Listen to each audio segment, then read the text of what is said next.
Bonjour tout le monde, bienvenue au 3e épisode de Je me lance. Aujourd'hui, je me lance dans l'activité de team building.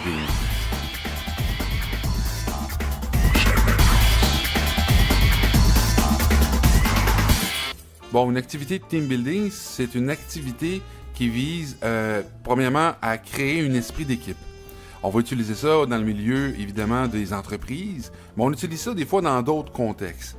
Dans le milieu des entreprises, on va utiliser ça de façon sporadique. C'est pas toujours appelé activité de team building, mais l'idée en arrière, pourquoi qu'une entreprise investirait dans ce type d'activité, c'est parce qu'ils sentent qu'ils ont besoin de favoriser l'esprit d'équipe, qui ont besoin de favoriser la recherche de solutions, etc. On voit ça dans différents domaines, comme par exemple dans l'événementiel. Un bon exemple, j'ai des étudiants en événement qui organisent un jeu télévisé. Le jeu télévisé va avoir lieu dans quelques semaines et puis ça va être diffusé live sur Facebook. Et là maintenant, évidemment, ça implique différents intervenants. On a l'équipe au niveau de la production qui va être sur place. Donc, on va parler, par exemple, de quelques caméramans, on va parler d'un réalisateur, on va parler des gens pour la prise de son, etc. Et on a aussi les participants. Les participants, c'est ceux qui vont jouer au fameux jeu. Donc, étant donné que c'est un jeu qui est complètement nouveau, vous comprenez que ils peuvent pas se baser sur rien. Là. On connaît pas les règlements, on sait pas comment ça va fonctionner. Et là, on va organiser une activité de team building quelques semaines avant. Et cette activité de team building a eu lieu justement hier soir. Donc les gens se retrouvent dans une salle, ils se sont fait inviter à participer à une activité de team building.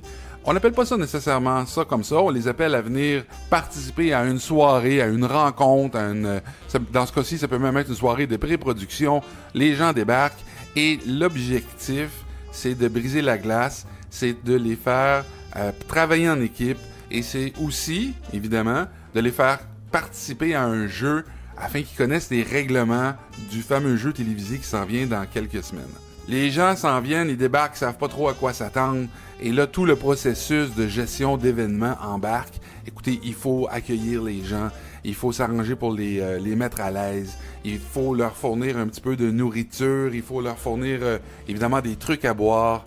On veut que ces gens-là se mettent dans une atmosphère agréable, donc on a de la musique, on a des gens qui les tiennent par la main toute la soirée, et on a aussi une animatrice qui s'occupe de guider la soirée, comment ça va se passer. Le mot team building, évidemment, vous avez compris, c'est un terme anglophone. Moi, j'ai vérifié au niveau de l'Office québécois de la langue française, et on va parler plutôt de consolidation d'équipe. Consolidation d'équipe, évidemment, c'est un beau terme, mais dans les faits, sur le terrain, c'est une autre pratique. Donc, quand on parle de team building, c'est une activité qui va durer, par exemple, une journée ou qui va durer une soirée. Et tandis que la consolidation d'équipe, c'est plutôt pour soulager des malaises plus profonds dans lesquels ça sera étendu sur une plus grande période de temps. Donc, l'activité de consolidation d'équipe peut s'étendre parfois pendant 3 mois et ça peut impliquer des spécialistes. Ça peut impliquer des fois même des psychologues du travail spécialisés en travail. Ça peut impliquer différents types d'intervenants pour être capable de régler un problème qui est plus profond que ce qu'on peut faire avec une activité de team building. Dans une activité de team building, on veut créer des nouveaux liens sociaux. On veut qu'une équipe se connaisse, que les membres de l'équipe se connaissent. On veut que les gens sentent qu'ils fassent partie d'une équipe.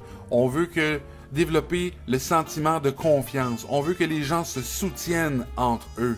Là, dans le cadre d'un jeu télévisé, bien évidemment, il y a 2 équipes qui s'affrontent. Évidemment, il y a une équipe qui va s'arranger pour laisser tomber l'autre. C'est un peu ça l'idée. Mais quand même, dans la soirée, tout ça va être fait agréablement. Il y a plusieurs entreprises que vous pourrez trouver sur Internet qui se spécialisent dans la production d'activités de team building. Donc, vous pouvez donner un mandat à une entreprise et leur expliquer c'est quoi votre objectif. Et ces gens-là vont vous designer vraiment une activité spéciale pour développer l'esprit d'équipe au sein de votre entreprise. La difficulté avec ces entreprises-là, c'est qu'ils doivent souvent travailler à partir de budgets limités. Parce que l'entreprise n'a pas nécessairement des tonnes de budget pour gérer une activité de team building. Une des grandes difficultés pour une entreprise qui veut offrir des activités de team building, c'est qu'elle doit souvent travailler à partir de budgets limités. Et là, les budgets limités et avec des moyens restreints. L'idée, c'est d'obtenir des résultats rapidement. Souvent, une entreprise voudra organiser une activité de team building quand, par exemple, s'apercevra qu'il y a beaucoup de plaintes. Il y a de plus en plus de plaintes qui entrent au sein de l'entreprise et là, on n'est pas tout à fait capable de cerner pourquoi, mais on veut régler ça. Lorsqu'on organise des réunions d'équipe qui sont pas efficaces, quand la production baisse. Donc ça, c'est plusieurs raisons qui peuvent motiver l'entreprise à organiser une activité de team building. Il faut que ça soit plaisant. Il faut que ça soit ludique. Il faut qu'on veut que les gens travaillent ensemble. Des fois, une activité de team building aussi, ça s'organise dans le cadre d'un week-end, dans un fameux lac à l'épaule. Ça vient d'où, ça, l'expression lac à l'épaule? Ben, le lac à l'épaule, ça vient des années 60. Le cabinet Lesage avait décidé de réunir les membres justement dans un endroit qui s'appelle le lac à l'épaule. Et puis, ils ont décidé de déclencher une élection sur le thème de la nationalisation de l'électricité au Québec. Bon, comment on structure ça, une activité de team building? On va diviser ça en 3 grandes phases. Évidemment, il y a le avant l'activité, il y a pendant l'activité et il y a le suivi, donc après l'activité. Donc, dans la première phase, on va diviser ça en 8 segments. Le premier segment, c'est de définir les objectifs. Ça, c'est important. Il faut savoir où on s'en va. Le deuxième élément, c'est l'analyse des ressources. On a accès à quoi? Parce que peut-être que dans l'entreprise, vous avez accès à des salles, vous avez accès à du matériel audio, vous avez accès à des tables, des chaises. Mais peut-être que l'activité aura lieu ailleurs. Peut-être que l'entrepreneur vous dira « Moi, j'aimerais mieux que ça se fasse dans un autre local pour sortir les gens du cadre habituel de travail. » Donc, il faut analyser les ressources. Et par ressources, on parle toujours de ressources financières, de ressources humaines et de ressources matérielles. Ensuite, vous devez offrir aux clients différents types d'activités possibles. Vous allez devoir sélectionner quelle activité et pourquoi vous allez sélectionner cette activité-là. Tout ça se discute évidemment avec les gestionnaires responsables en entreprise. Là, vous sélectionnez le lieu, donc peut-être que ça se fait dans l'entreprise ou peut-être à l'extérieur dans un autre site. Et par site, on peut parler de site intérieur, ça peut être dans un restaurant par exemple, ça peut être sur un terrain de paintball aussi à l'extérieur. Quand vous allez inviter les participants, c'est important de leur dire que ça va être une soirée ou une journée intéressante, une activité. Parlez pas de team building. Présentez ça plutôt comme étant une forme de récompense, une activité qui va être plaisante. Ensuite que vous aurez invité les participants, vous allez planifier l'activité. Parce que là, vous l'avez sélectionné déjà, là, vous avez pensé qu'est-ce que vous allez faire. Mais là, maintenant, il faut planifier toutes les étapes. Vous allez penser au déroulement, le déroulement de la journée. Comment ça va se passer? Et ça commence des fois même la veille, parce qu'il y a peut-être des installations là, à faire. Mais vous allez penser tout à la minute. OK? Vous allez écrire ça. Vous pouvez utiliser peut-être même un petit fichier Excel pour écrire toutes les activités que vous allez faire pendant ce temps-là. Ensuite, vous allez livrer l'activité. Vous allez la faire. Donc, pendant que vous allez faire l'activité, il y aura aussi un travail de coordination.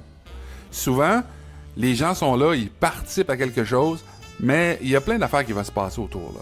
OK? Et donc, ça prend de la coordination. Pendant l'activité de team building, vous voulez vous assurer que chaque personne puisse interagir avec quelqu'un d'autre. Donc, vous devez trouver des moyens souvent créatifs pour arriver à cette fin-là. Il faut encourager les gens aussi. Donc, les encourager à participer. C'est pas tout le monde qui a le même sens ou si vous voulez, le même niveau de volonté à participer à une activité. Vous devez être capable de constater les résultats, puis des fois même de faire des interventions. Donc, constater les résultats, vous pourriez, par exemple, préétablir une liste de critères et là, vous suivez ça à la lettre. Vous devez constater les résultats. Pour y arriver, la meilleure façon de faire, c'est dans un premier temps de discuter avec le gestionnaire de l'entreprise pour savoir c'est quoi les points qui sont importants pour lui. Et là, vous constatez sur le terrain comment les gens réagissent et peut-être même que vous aurez à faire des interventions. Après l'événement, vous allez analyser l'ensemble du projet. Qu'est-ce qui s'est passé? Du début jusqu'à la fin, vous allez devoir peut-être préparer un rapport ou des lettres, les envoyer et évidemment fermer les dossiers éventuellement. Donc ça, c'est un petit peu les phases de l'organisation d'une activité de team building. Je vous remercie d'avoir écouté ce 3e podcast. Mon nom, c'est Dominique Blais. Si vous avez des questions ou si vous avez des commentaires, n'hésitez pas à m'envoyer un courriel à jemelancepodcast@gmail.com ou vous pouvez commenter directement sur les différents sites auxquels vous avez écouté ce podcast. Merci, bonne journée.